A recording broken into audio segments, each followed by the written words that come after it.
Comenzamos con IRSA, cuya estructura de flotando en la bolsa es un 38,73, para ver un poquito, a pesar de que tenemos mucho material. Es la compañía argentina líder de real estate, tiene portfolio único de activos, 500.000 metros cuadrados en todo el país, gran potencial de crecimiento, y lo vamos a ver que este trimestre están muy contentos, fue maravilloso según ellos. Además tiene empresas relacionadas, Crescit, que es la controladora de IRSA, Banco Hipotecario, junto a BAX, que es la banca de inversión de mercado de capitales, la Rural. Esto no está andando bien, que vendría a ser como la aplicación o el fintech para el Alto Palermo, ¿no? Para comprar y vender el marketplace estilo Mercado Libre, pero en el Alto Palermo, reservar cosas, etc. Y el TGLT o GCDI, que ya vimos. No voy a hablar tanto más, o sea, tiene 15 centros comerciales en 6 provincias, tiene 6 edificios de oficina, a pesar de que ya no es tan rentable, y 3 hoteles como Internacional, El Libertador y Yau Yau. Vamos directamente a los números, que hay mucho. El ejercicio 2022-2023 acumula un saldo positivo de 30.768 millones, un 20,8% mayor al año pasado. El tercer trimestre en particular, bueno, el periodo empieza en julio, el 1 de julio, da 12.399 millones. El año pasado fue un déficit de 35.518 millones. Esto fue impulsado por reversión de provisión de impuestos a las ganancias con motivo de jurisprudencia en materia de ajuste por inflación. Bueno, la primera aclaración del día o de la presentación. Primero, acá como tenemos antes de impuesto, el resultado fue de 3.671, principalmente fue por el resultado neto de cambio de inversión, es decir, por la venta de algunas unidades de la paulera, más la depreciación del dólar sobre el peso oficial. Pero se ha recuperado 35.439 millones. Esto lo tenemos en la página 25 y 26, donde está los diferentes revalúos por ajuste por inflación, bueno, resultado no imponible, gasto no deducible, hubo un recupero de 16.000, al igual que el ajuste por inflación. El 16 de noviembre, IRSA había presentado al fisco una declaración jurada de impuesto a las ganancias del ejercicio pasado, aplicando el mecanismo de ajuste por inflación sistemático.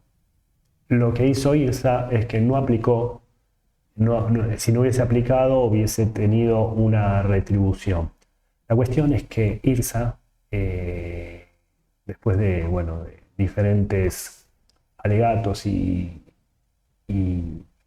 alegatos, la sociedad revaluó operaciones, su posición frente a la eventual controversia fiscal, y revirtió el pasivo originalmente reconocido. Dicha revaluación implicó también la necesidad de analizar la recuperabilidad de cobrantos que se originan por la aplicación de la metodología que exige la FIP para el ajuste por inflación dentro del fisco, y según IRSA es confiscatorio, ¿no? Como ya lo hizo, creo que deje distribuida Guyana. Bueno, ese es el porqué del recupero. Vamos a los puntos salientes. Se evidenció una muy buena performance operativa en los negocios, principalmente en centros comerciales con capacidad casi plena, y no solo eso, sino que la venta neta de los centros comerciales supera la prepandemia y es la mejor en 5 años. Después vamos a verlo. Se han vendido 7 pisos del edificio 200 de La Paulera por 81,2 millones de dólares. Se emitieron 2 obligaciones negociables, clase 15 y 16 por 90 millones, y se cancelaron tras algunas refinanciaciones donde se utilizaron no solo para pagar deudas, sino para hacer uso de la refinanciación de estas obligaciones negociables para la suscripción de las mencionadas.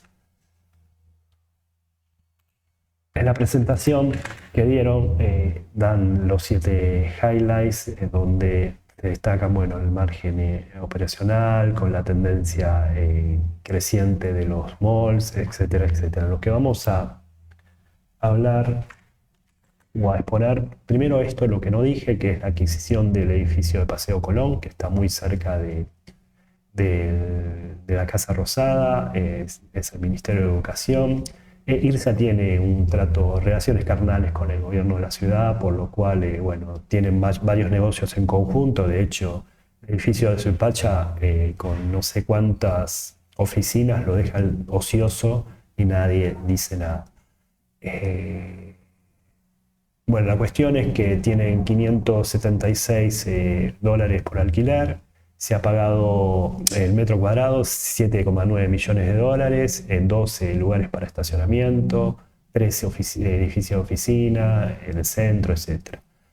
Luego la inversión de La Paulera, donde se ha obtenido 86 millones de dólares. 134 la ganancia de esto. La cuestión es que el negocio fue desde la construcción hasta la venta 197% de renta.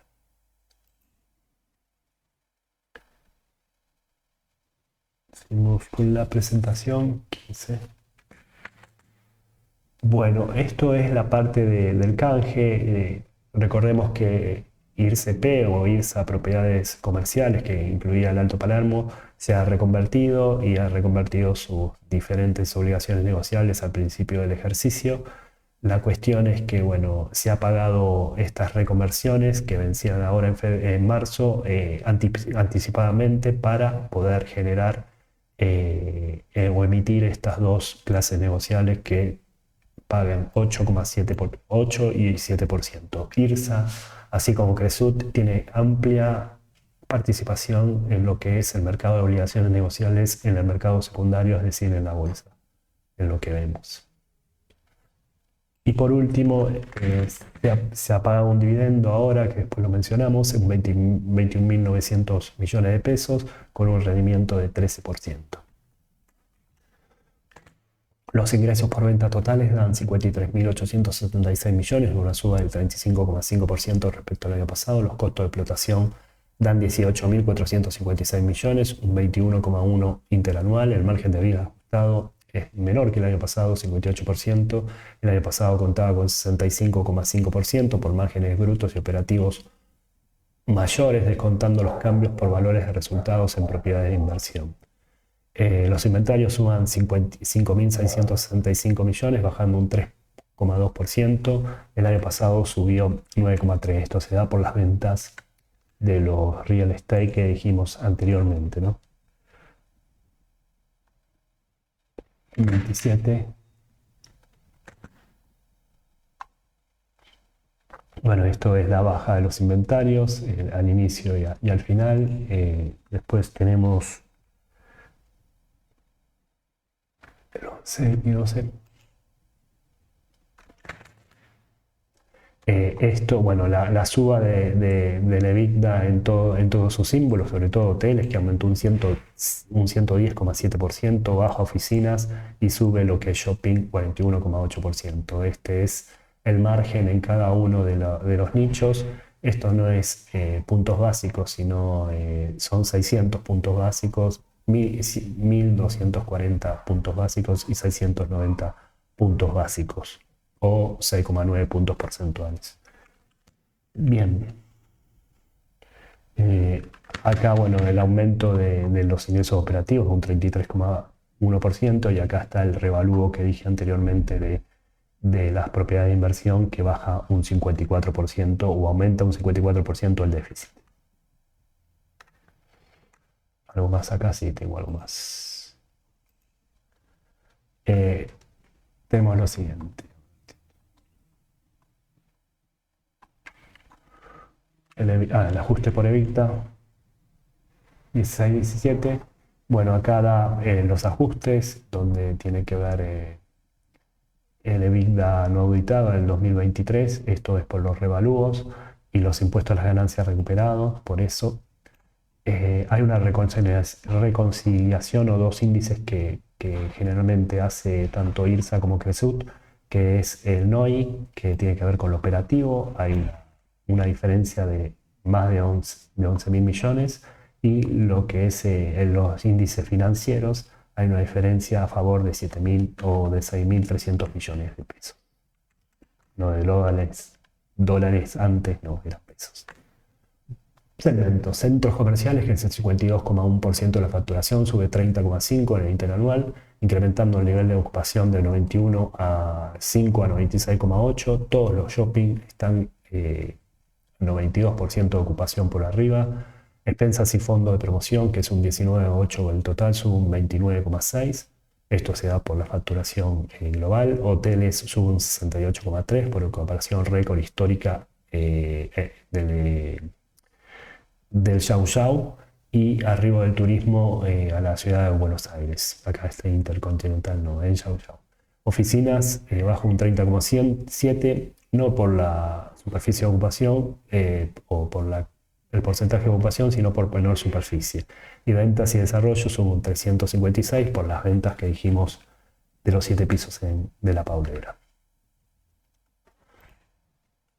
Bueno, acá vamos a ver algo así por encima primero y después que diga otra cosa más, vemos por arriba. Bueno, Expensa sube 2.000 millones, lo que es centros comerciales sube alrededor de 6.500 millones, oficinas baja 1.200 millones, ventas y desarrollo sube 4 veces y hoteles sube 4.000 millones. Vamos a la otra parte. El total de facturación de los locatorios es 18,3% mayor que el año pasado y Abasto Shopping es el que más factura con un crecimiento del 37%. Indumentaria y calzado es lo que más la gente compra, 58% de la facturación bruta, subiendo 14,9%, pero el rubro del electro sigue subiendo, o es el que más sube, 58,3%. La ocupación de oficina pasa de 66,4 a 68,4, la ocupación de clase A pasa de 74,6 a 86,9, con de La Paulera 100% ocupada, y se redujo la oferta en casi 30.000 metros cuadrados. En hoteles la ocupación sube 45,2 a 78,6 por crecimiento del turismo local como internacional, cuya tarifa promedio es 231 por noche. Vamos a ver algo de la presentación donde tenemos bien dirimido todo esto. Donde tenemos, por ejemplo, esta es la venta bruta o la facturación bruta de los shopping mall, es la mejor en los últimos 5 años, con un 33% más que prepandemia, que niveles prepandemia. Esta es la ocupación. Tenemos en cuenta que Falabella se retiró del país, lo cual el DOT y el Shopping Avellaneda y el Shopping Mendoza hizo que la ocupación total baja al 88,3% y está por encima del promedio, casi un 97%, y con ya el DOT teniendo la ocupación más o menos normal o volviendo a niveles normales a más del 93%, ¿no? Antes de la prepandemia, bueno, tenía ocupaciones de casi el 99%, pero va a esos porcentajes. Después tenemos la ocupación, bueno, se ha reducido, como dije, casi 30.000 metros cuadrados, si bien esta ocupación aumentó muchísimo en lo que es clase A, ya desde antes desde hace 5 trimestres, y ha aumentado también el alquiler por metro cuadrado. Hoteles, bueno, también lo mismo, 62,7 en lo que es los hoteles de Buenos Aires y 83,2 Yao Yao, que es récord en ocupación y bueno, en promedio histórico. Después, para llenar un poquito esto, o para agregar, mejor dicho, tenemos lo siguiente. Bueno, como dije, el que más vende es Abasto Shopping, con un crecimiento de 37%, y es el que más crece en estos 9 meses también. Después, Indumentaria y calzado es lo que más se vende, un 14,9 es el aumento, y el que más crece es Electro. Esto, bueno, es lo que se imputó por expensas y fondos de promoción, pero esto es un porcentaje de la venta total. La ocupación de clase B es corta por lo de Suipacha y por las ventas que hubo, y la ocupación de clase A ya lo dijimos, ¿no?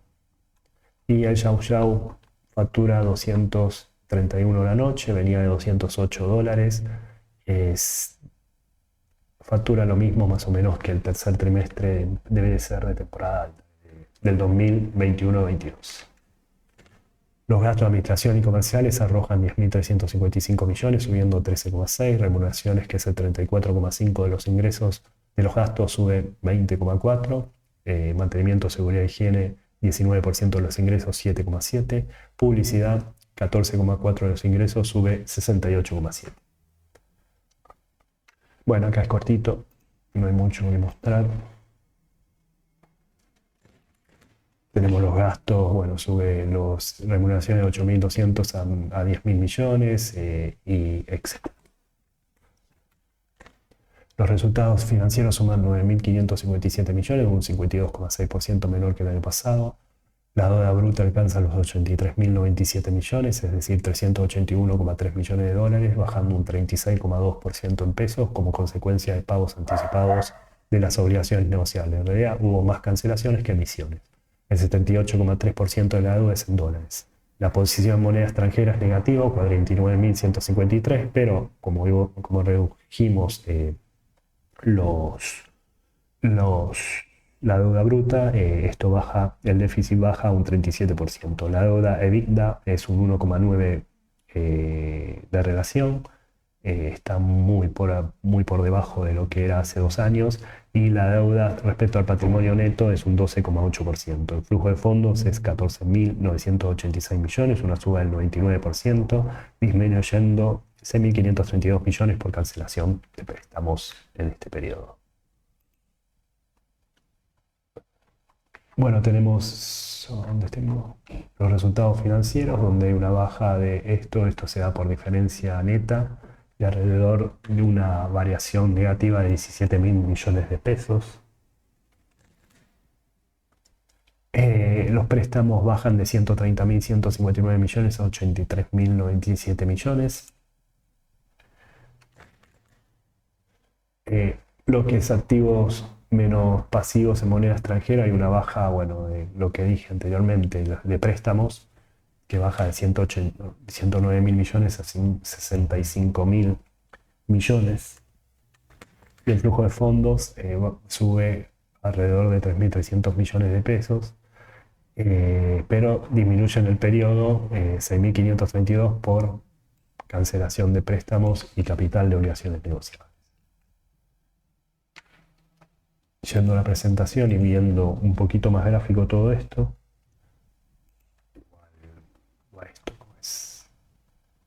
la deuda, tenemos que solo descubiertos bancarios son 35 millones de dólares o equivalente, y la obligación clase 12, que es en dólares, es 47,6. En pesos, 47,6 dólares. 47,6 millones de dólares. La deuda es 381,3, se tiene un equivalente de 885,3, y para ver el maturity y todas las demás cosas, tenemos lo siguiente. Este año, lo que queda de este trimestre, se paga nada más deudas por banco, 100%, 35 millones de dólares, pagable, no pasa nada. La deuda desde el 2020 al 2023 ha bajado 60,2. La cobertura aumenta y el ratio de deuda baja de 13x a 1,9, un montón. Y nada más acá. Bueno, el 4 en la asamblea se trataron los siguientes puntos, vamos a ver qué pasa. Aumentar el capital accionado de 811,1 millones a 7.300, es decir, dividirlo por 9, cambiar el valor nominal para poder repartir justamente esto de 1 a 10, es decir, así no cambia en realidad las acciones que tiene la gente. Si uno tenía 1 y pasa a 10, es decir, aumenta 9 veces, o 9 pesos. Lo cual, si uno tenía una acción que vale hoy día la cotización 250 pesos, no me acuerdo bien, ahora veo, va a seguir valiendo esa acción 250 pesos, pero va a valer 10 pesos cada uno. El pago de dividendos es 21.900 millones, equivalente a 27,31 por acción. Dicho pago se efectuó el 5 del 5 y el rendimiento aproximado fue muy bueno, 13%. Bueno, se tiene la asamblea, pero acá el resumen lo podemos ver en la página 13 de esto, que está, bueno, la distribución de dividendos, se pagó con el 5 de mayo, el aumento de capital que dijimos 9 veces, etcétera, etcétera. La liquidez pasa a un capital de trabajo negativo a un capital de trabajo positivo de 0,97 a 1,43, la solvencia de 0,76 a 1,19. Esta liquidez sube gracias a al pago de obligaciones negociables y a la emisión menor del pago de obligaciones negociables. El valor del libro es alto comparado con la cotización, 372,2. La cotización es baja todavía, a pesar de que está muy saneada la empresa, 257 pesos. La capitalización bursátil es 208.441 millones. La ganancia por acción es 38,44. Y el PER promediado, gracias al cuarto trimestre del 2021-2022, que lo agrego en el ajuste por inflación y lo ajusto por inflación, me da 3 años nada más. Aún está el ajuste para, y termino con eso. El ajuste lo aplico en junio. Esto me da 47,38 este valor, lo sumo con la ganancia por acción, me da 85,82. Hago la cotización, dividido este valor, me da 3 años. Bueno, es todo, chao.